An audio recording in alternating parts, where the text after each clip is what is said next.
News entertainment event यो हो मयूर television.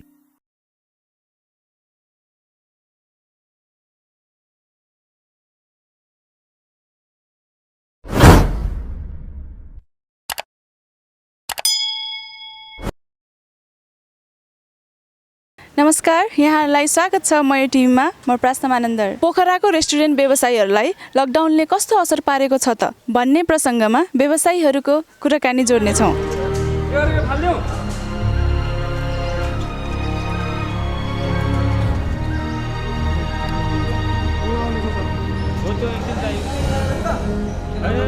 नमस्ते दाइ। नमस्ते, हजुरलाई स्वागत छ मयूर टिभीमा। धन्यवाद। म महेन्द्र गुरुङ, युवा पर्यटन व्यवसाय। मेरो व्यवसाय चाहिँ पर्यटन क्षेत्रमै छ। अहिले त यो देशैभरि लकडाउन चलेको छ, कोरोनाले गर्दाखेरि लकडाउन भएको छ होइन, लामो समय पनि भइसक्यो। हजुरहरूले यस्तो इफेक्ट चाहिँ कस्तो भइरहेछ, हजुरको व्यवसायमा इम्प्याक्ट चाहिँ कस्तो भइरहेछ? अब समग्रमा हेर्ने हो भने पर्यटन व्यवसायलाई मात्र होइन कि अब हामीले बोल्दाखेरि अब यसरी तपाईँहरू आइदिनु भयो यसरी सोध्नको लागि, जिज्ञासा बुझ्नको लागि। हामीले बोल्दाखेरि हाम्रो आफ्नो लागि मात्र सोचेर हुँदैन। विभिन्न क्षेत्रमा जति नि यो निर्माण व्यवसाय भयो, त्यसपछि पर्यटन व्यवसाय भयो, त्यसपछि यो ट्राभल व्यवसाय भयो, यो टान भयो, समग्रलाई नै असर परेको हो। यो समग्रलाई हेर्दै जाँदाखेरि हामीले समग्रलाई हेर्दाखेरि विश्वलाई नै असर परेको छ। हामीले चाहिँ त्यसरी चित्त बुझाउनु पर्छ। जहाँसम्म लाग्छ चाहिँ सबै व्यवसायले चाहिँ यसरी बुझिदिनुपर्छ। यो लकडाउन, यो कोरोना कोभिड-19 ले गर्दाखेरि जति नै महामारी फैलिएको छ, यो विषयलाई चाहिँ सबैले चाहिँ आफ्नो व्यवसायलाई मात्र नभइकन अरूको व्यवसायलाई पनि क्षति पुगेको छ यो कोभिड-19 ले भन्ने हिसाबले बुझिदिनुपर्छ। अनि यो हजुरहरूको यो अब स्टाफहरू सबै अहिले त घरमा बसिरह होला यस्तो बेलामा होइन, अब हजुरले चाहिँ यो कसरी चाहिँ गर्नुभएको छ? स्टाफहरूलाई चाहिँ अब के गरेर राहत भनिन्छ कि अथवा कुन तरिकाले चाहिँ तपाईँले उनीहरूलाई हुन्छ नि सजिलो अब कसरी बनाउनुहुन्छ? अब मैले मेरो मजदुरलाई चाहिँ अब सबैलाई चाहिँ जसलाई जे सुविधा पाउँछ, जे सुविधा हुन्छ त्यो सुविधामा चाहिँ अहिलेको समयमा चाहिँ मैले घर पठाउने सुविधा चाहिँ व्यवस्था गरेँ। कसैलाई चाहिँ मैले तरकारीको गाडीमा हालेर पठाएँ, कसैलाई ट्याङ्करमा हालेर पठाएँ। अब त्यसरी चाहिँ उनीहरूलाई चाहिँ घरसम्म चाहिँ पुर्याउने व्यवस्था चाहिँ मैले गरेको छु। अब यो राहत बाँड्ने भन्ने कुरामा चाहिँ राहतको कुरामा चाहिँ अब नेपाल सरकारले सबै ठाउँमा नै नेपाल सरकारले बाँडिरहेको छ। नेपाल सरकारले बाँडिरहेको समयमा चाहिँ अब यो चाहिँ हामी व्यक्तिबाट चाहिँ आफ्नो मजदुरलाई हेर्ने कुरा त छँदै नै छ। तर यो प्रत्यक्ष मैले चाहिँ यसरी बाँडेको छु, यसरी देखाएको छु भन्ने कुरामा चाहिँ नहोला। हुन्छ, हस्, धन्यवाद दाइ हजुरलाई। अनि अन्त्यमा के भन्न चाहनुहुन्छ मयूर टिभी हेरेर बस्नुभएको श्रोताहरूलाई? सम्पूर्णलाई चाहिँ घरमै अलिकति लकडाउन अझै पनि खुलेको जस्तो देखिएको छ बजारमा। तर लकडाउन खुले पनि आफ्नो लागि हो, आफ्नो सुरक्षाको लागि हो। मान्छेको सबैभन्दा ठुलो महत्त्वपूर्ण भनेको अब अहिलेसम्म तपाईँहरूले मयूर टिभीले चाहिँ जति नै क्वेसन गर्नुभयो, व्यवसायको रूपमा गर्नुभयो, यो अन्य आर्थिक विषयमा गर्नुभयो, यो कुराहरूभन्दा पनि सबैभन्दा मान्छेको महत्त्व भनेको आफ्नो शरीर हो, आफ्नो जीवन हो। पहिला चाहिँ आफ्नो जीवन चाहिँ सुरक्षित रहनु, स्टे सेफ, स्टे होम भन्न चाहन्छु।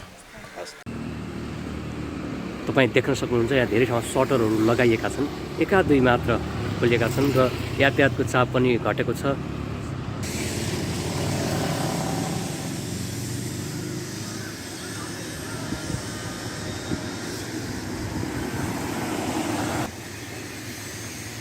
अहिले हामीसँग हुनुहुन्छ ढाका टोपी रेस्टुरेन्ट व्यवसाय, उहाँलाई स्वागत गर्दछु। नमस्ते। अहिले मुलुक लकडाउनको अवस्थामा छ कोरोनाको सङ्क्रमणपछि होइन, यसले चाहिँ होटल व्यवसायीहरू, रेस्टुरेन्ट व्यवसायीहरूमा चाहिँ कतिको असर पारेको छ?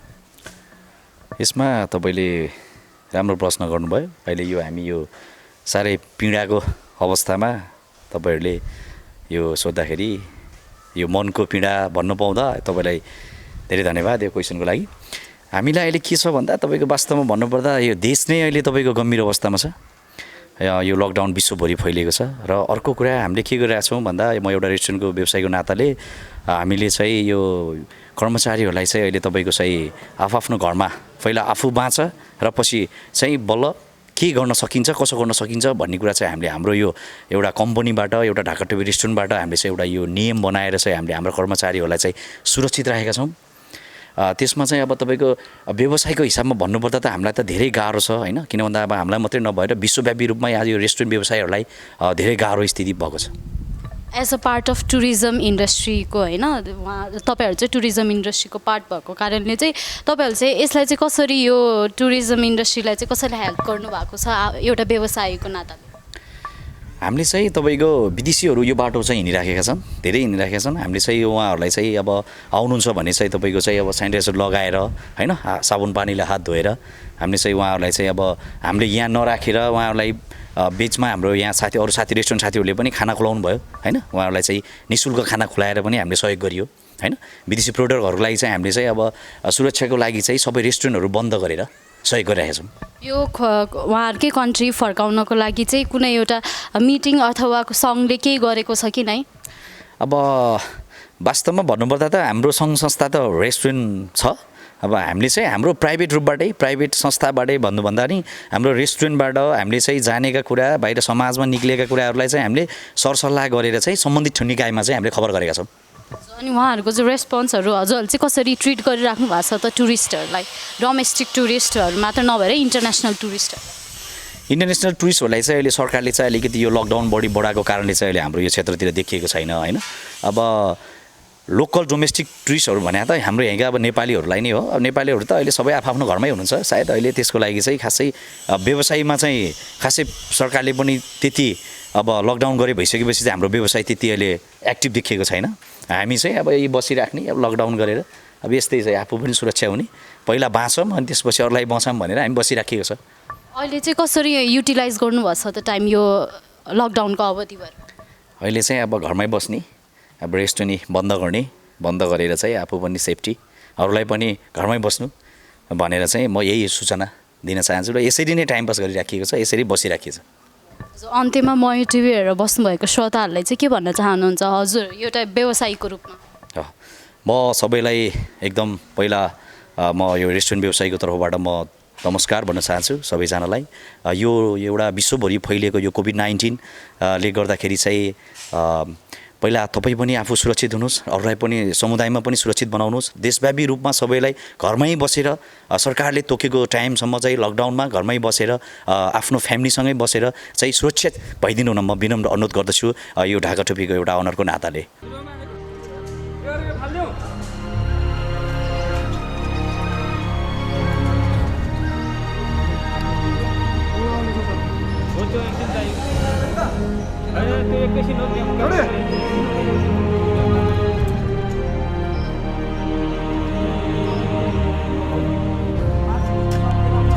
Namaste, Dai. Welcome to Maya TV.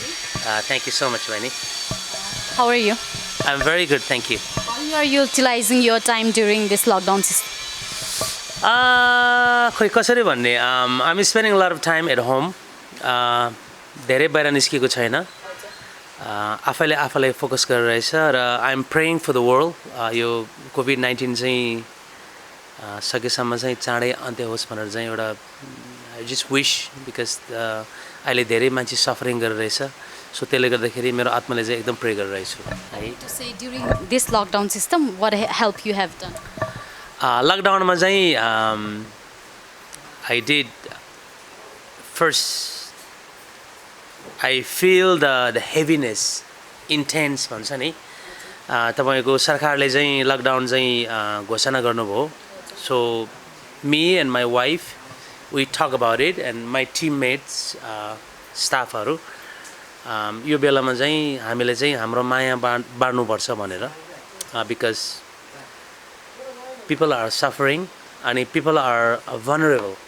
तपाईको कति मान्छे चाहिँ पीडामा भनौं न, कहाँ जाने हो के गर्ने हो थाहा छैन, सो त्यसले गर्दाखेरि चाहिँ हामीले चाहिँ सेवा गर्नुपर्छ भनेर चाहिँ हामीले चाहिँ मुन डान्सको तर्फबाट चाहिँ हामीले चाहिँ 8-10 दिन चाहिँ हामीले सेवा गर्यो विदेशीहरुको लागि, नेपाली जुनै पनि पीडा भएको हामीले चाहिँ ढोका खुला गरेर चाहिँ दिनमा 2 घण्टा चाहिँ सेवा गर्यो हजुर। अनि यसले चाहिँ अब फ्युचर ट्राभल बिहेभियरमा चाहिँ कतिको इफेक्ट गर्छ होला?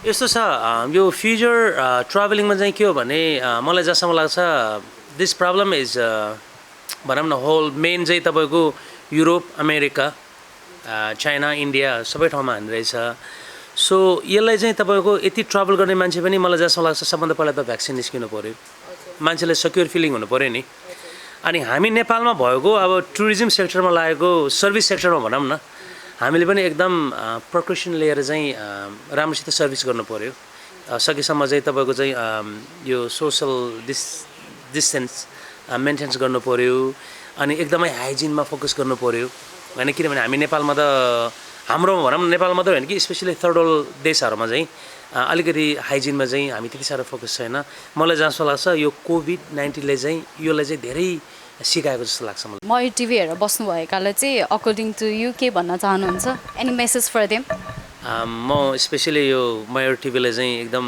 धेरै धेरै धन्यवाद भन्न चाहन्छु सबै यहाँ मयूर टिभीमा हेरिराख्नु भएकोलाई पनि सबैलाई मलाई यहाँ इन्टरभ्यू लिन आउनुभयो थ्याङ्क यू सो मच तर तपाईँहरू पनि सेफ बस्नुहोस् respect the disease we have to respect किनभने यो हाम्रो लागि हो यो कोही सरकारको लागि होइन कुनै तपाईँको सङ्घ संस्थाको लागि होइन यो हाम्रो लागि हो सो हामीले चाहिँ तपाईँको डिस्टेन्स मेन्टेन्स गर्नु पऱ्यो अनि त्यसपछि आएर चाहिँ हामी बाहिर निस्किने बेलामा चाहिँ एकदमै प्रिकसन भएर चाहिँ छ नि अवेरनेस भएर चाहिँ निस्किनु पऱ्यो सकेसम्म आफ्नो काम छैन भने निस्किनु पनि भएन अनि म लास्टमा चाहिँ के भन्न चाहन्छु भने यतिखेर चाहिँ तपाईँ हामीले जति पनि मान्छे सफरिङ गरिरहेछ हाम्रो वरिपरि हाम्रो घरमा हाम्रो छिमेकीमा देशमा सकेकोलाई चाहिँ हेल्प गर्नु पऱ्यो म यही भन्न चाहन्छु धन्यवाद दाइ for your time thank you so much बहिनी